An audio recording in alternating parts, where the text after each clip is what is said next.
Shalom, shalom, bien-aimés dans le Seigneur. Je vous salue au nom précieux et glorieux de notre Seigneur Jésus-Christ. Je suis votre sœur Hilda et aujourd'hui, en ce moment, je viens passer un message à toutes mes sœurs chrétiennes. Et avant d'aller en profondeur, nous allons prier. Nous allons remettre ce moment dans les mains du Seigneur Jésus-Christ. Amen. Prions au nom de Jésus. Éternel mon Dieu, mon roi, je te loue, je bénis ton Seigneur. Je te glorifie, ô Seigneur de Tout-Puissant.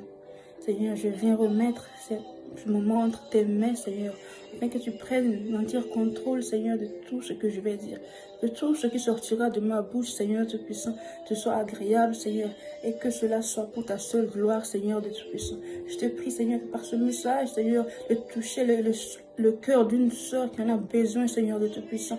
Je te glorifie dans leur vie, Seigneur de Tout-Puissant. C'est dans ton précieux nom que j'ai prié, Seigneur. Amen. Alors, le thème que je vais aborder, c'est « Jeune chrétienne, tu es différente ». Amen. Alors, étant chrétien, c'est vivre pour Jésus une vie de démarquage, de choix et de valeur. Cela vient maintenant s'ajouter le fait d'être jeune. Parce que quand on est jeune, on doit profiter de la vie. Cette phrase-là, on la sort souvent assez pour expliquer qu'on n'a qu'une seule vie et qu'il faut tirer le maximum de sa jeunesse. La jeune chrétienne se retrouve dans un système de pensée mondain et ne sachant pas concrètement ce qu'il faut faire. On se laisse souvent emporter par n'importe quel vent. Et ce n'est pas parce que tu es jeune que tu n'as rien à offrir au Seigneur. Bien au contraire, c'est le moment où tu dois le plus te rapprocher du Seigneur Jésus-Christ et choisir la tangente qui doit prendre ton avenir. Amen.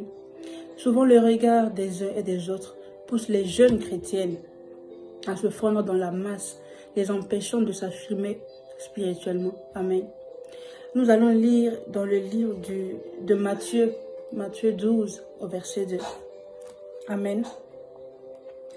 Je lis la parole de Dieu avec grand respect.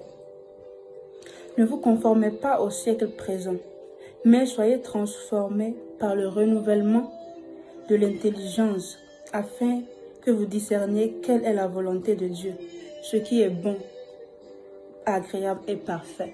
Amen. Parce que ce que pense le monde n'est pas la pensée du Seigneur. Le Seigneur Jésus-Christ veut nous transformer par son intelligence, afin que nous sachions véritablement ce qu'est son désir. Être saisi par la main du Christ à un jeune âge doit être considéré comme une grâce, une grande grâce, une bénédiction. Ce n'est pas tout le monde qui a l'opportunité de se faire guider dès sa jeunesse par l'Esprit Saint. Beaucoup l'ont voulu mais ne l'ont pas obtenu. C'est une grâce d'être jeune et se faire puissamment utiliser par le Seigneur. De ne pas suivre la foule, de ne pas faire comme le monde et faire comme les autres de son âge. Amen. Nous allons aussi voir dans le livre de 1 Timothée,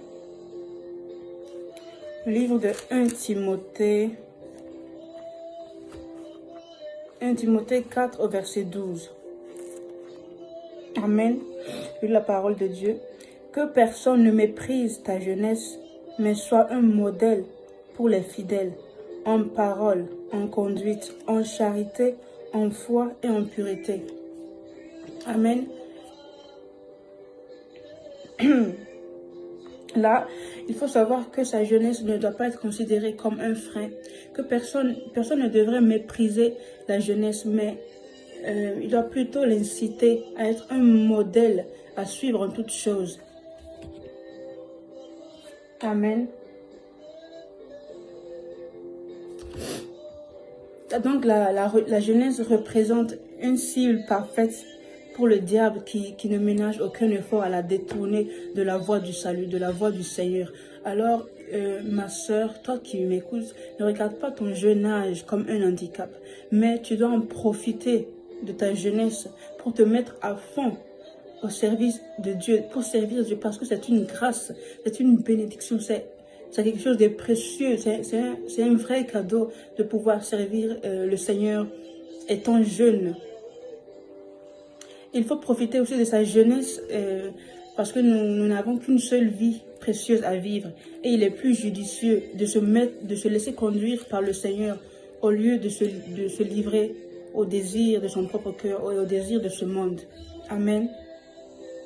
Donc, vraiment, je voulais passer ce message et encourager toutes mes sœurs chrétiennes qui connaissent Dieu, mais qui ne savent vraiment pas quoi faire pour le Seigneur, comment servir le Seigneur, qui ne savent pas que servir le Seigneur à un très jeune âge, c'est une grâce, une très grande bénédiction. Donc je vous encourage, ne vous laissez pas emporter par les désirs de ce monde, car les désirs de ce monde, ça ne dure pas, ça passe seulement. Donc je vous encourage vraiment, engagez-vous à servir le Seigneur. Vous pouvez évangéliser entre vous, entre vos amis. Même dans les réseaux sociaux, vous pouvez évangéliser. Ça, c'est aussi une façon de servir Dieu. Vous pouvez l'adorer. Adorer aussi le Seigneur, c'est le servir. Vous pouvez commencer petit à petit.